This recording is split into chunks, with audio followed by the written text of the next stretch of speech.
Welcome to the cricket catch-up from Guernsey Press Sport. What a day it was down here at the KG5 on Saturday. Glorious sunshine and a nail-biting conclusion to the GCA Cup final. Unfortunately for my guest today, it went the way of Griffins in the end. They landed a third first-team trophy of the season in a very tense finale. Lucas, thanks for joining me. Obviously a disappointing result at the end. How tough was that for you to take? Yeah, it was tough to take, but I'm just really happy that the youngsters at the end did really, really well. Obviously, Ant Stokes batted really well, but then Harry Duke and Ben Johnson to from where we were, 8 down, we needing 50 to win, and only came 6 short. So not a bad effort. Yeah, it was a very valiant effort. Let's have a look back at how it unfolded now. We'll speak about it more in a moment. Yeah, Griffins batted first and got off to a good start with Luke Le Tissier and Adam Martel going well after the early loss of Nathan Le Tissier. But 2 quick wickets soon changed the complexion of the game. Le Tissier and Martel both falling in the space of 6 balls. And the wickets kept coming from there. Matt Philp found himself caught up in a fairly calamitous run out and certainly wasn't happy about it either. Jordan Martel and captain Tom Curr followed soon after 2. Harry Duke and Martin Dale Bradley sending them back to the pavilion. But Luke Bichard and Nick Buckle did manage to show some resistance, Buckle producing this glorious cover drive as they looked to rebuild. Their partnership of 30 getting Griffins towards a steady total, Dane Mullin also adding some late and ultimately crucial runs before Duke stuck a hand out to wrap up the innings with more than 4 overs to spare. 170 the target to win for Wanderers irregulars. And they made a solid start in the chase, Lucas and Matt Stokes getting them on their way. But Mullin struck twice in quick succession to get rid of both openers, adding to his impressive wicket tally this summer. A way in for Griffins then, but it seemed it would still be a tall order to stay on top. Wanderers were 79 for 3 and well in control still when Bradley fell to the in-form Adam Martel, who'd already accounted for Ben Wenzel at that point. Wally Jammy then went to Tom Kirk before Adam Martel had Gashi Masvikeni caught by his brother Jordan without the score moving on at all. Wanderers soon 8 down and with some way still to go. But Ant Stokes and Harry Duke dug in, some patient stuff from the youngster, fresh from a century in the Colts last week, alongside some purposeful stroke play from Stokes, took them within touching distance of the target. But Duke eventually fell to Luke Le Tissier with 18 still needed, bringing Ben Johnson, another youngster, to the crease as Wanderers scrapped to see it home.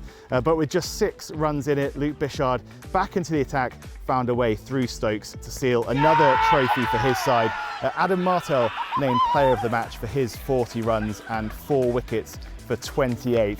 Lucas, they're a strong unit, Griffins. They keep finding ways to win. Is that a lesson that perhaps other island sides and the island team could learn from sort of how they approach things? Yeah, no, they definitely are very good at winning. Clearly, you know, it's unarguable really, all the trophies they've won. You know, a lot of good friends in that team, but you know, they get together and they can be quite hard work. But I think that's a good thing. They don't care. They're just good at winning, and fair play to them. So that's 3 trophies handed out this season. Just the sort of the novelty of the 100-ball challenge to be concluded. What do you make of what we've seen so far? Been brilliant. I think it's, you know, the 50-over cricket's definitely been the best. I think the cricket that has been in that competition has been, you know, we've had a few hundreds. We had that close game on Saturday. We probably don't play enough of it. I think, in my opinion, we played 10 evening league games and a few hundred games. But yeah, definitely the 50-over comp's been the best. But yeah, again, evening league was fun. Griffins won it. For us, I think we struggled when we played on the mat. So all the games on the grass, you know, it brought our medium paces and our spinners, favoured us a lot more, and the results showed that. But yeah, we struggled on the mat, I think, and obviously we got a 100 game this week that we need to win, and that's on the mat. But you know, you never know. GH gets 100. Happy days. Yeah, and sometimes he does. Often he does. Yeah, as you say, you know, a bit of experimentation perhaps with the calendar in these last couple of seasons with the, you know, the COVID-affected campaigns. Going forward, you mentioned about the sort of the desire to play a bit more 50-over cricket. Is that something you'd like to see sort of protected in the schedule? Yeah, for sure. I know a lot of our ICC stuff is T20, and probably because of that, we've ended up playing a lot of it. And it has its place. It's a hit and giggle, and it's good fun. But like young Harry Duke scored 200s in the junior stuff, and I was trying to say to the boys, you know, to the kids, that the innings like that are what people remember. You know, you get a proper 100 in a 50-over game, and you post, you know, 300. You know, I've been following the top 100 stuff in the press, and a lot of the things that they're talking about is 100 in the inter-insular, whenever that was. No one's talking about you got 30 off 10 balls, because realistically, people forget those ones, you know. Yeah, and you mentioned young Harry Duke, out here today in this Colts game going on behind us, another century to add to the one he scored last week, and also that useful and valiant contribution in the game on Saturday. I suppose he's a bit of a leading light in terms of the youth setter at the moment, but how do you feel that the whole thing's moving along this summer? Yeah, no, he's gone great, and also that, what do you get, 15 or something on Saturday, you know, at 15 years old, what do you face, like 40 balls? I'd have definitely played a silly shot, but he just kept playing, being patient and giving us a chance. That was brilliant. But the whole youth setup's been awesome. A lot of guys behind the scenes, obviously like Furby and Lee and Deck, who work for the GCB, but also like Rob Thompson and Dave Pising, really putting a shift in, and it's probably the strongest. The junior Cub stuff's the strongest, definitely the strongest it's been, and you know, they can take a lot of credit. Us personally, we've done quite well. We've had teams in finals, and a lot of our guys have come on to play senior cricket. You know, like Blake, Harry, you know, Finbar's playing a few evening league. You know, a lot of these guys, Casper, Charlie Forshaw, the list goes on, and they're all accessing adult cricket now. So brilliant. Yeah, and you've got your Wanderers cap on and your Guernsey Island shirt on. Let's deal with those two finally. For Wanderers, obviously in evening league stuff, you take on the Rovers name as well. At the weekend, it was the regulars that kind of rolled into the thing. Would you like to see that Wanderers name stand alone again at some point?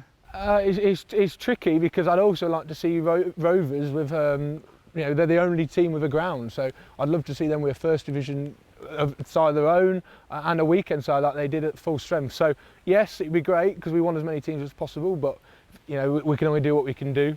Yeah, in an ideal world we'd have more teams, and that's probably why we're not playing as much 50 over cricket as I'd like, is because the amount of sides we have. But yeah, great if Wanderers had their own regulars, but at the moment it seems to be going quite well. And as for the island stuff, we're still hopeful that the inter-insular might happen in September, but wait and see. And as for next year, I suppose anything's possible. How do you feel that's coming along in terms of the island squad and the momentum that you're sort of trying to keep going there without those representative fixtures? Yeah, awesome. Like, I think we've got a game this weekend, like a representative game, so like all the squad players are going to get together and play a game, so that should be good. Yeah, it's been brilliant. And what Savs has done really, really well, he's made it clear that there's a pathway for adults that aren't involved in a squad. So you got guys like, and I think you've talked about this before, Ben Vensel, Martin, Walid, all these names that are pushing everyone to get better, and that can only be good for Guernsey cricket. So yeah, hopefully it happens. I'd love it to happen, and it'd be great to win it. So great stuff, yeah. And just finally, you know, still a few games to go, as you said, but your moment of the summer so far, what's the thing that stood out for you? Well, it's got to be actually some of the fielding, like Doug took an amazing catch down here, one-handed on the run in the evening league. GH a long hop off me at mid-wicket. Harry again, talking about him again at long on. I think you've got a bit of footage. Yeah, some of the fielding's been brilliant, and I'd say individual performance that I've seen was GH got a very good ton earlier. Yeah, that was very good. Great stuff. Well, thanks very much for joining me. Much appreciated. Follow us on social media, wherever your platform of choice. At GSY Press Sport is the place to go. We'll be back with another cricket catch-up very soon. For now, thanks for watching.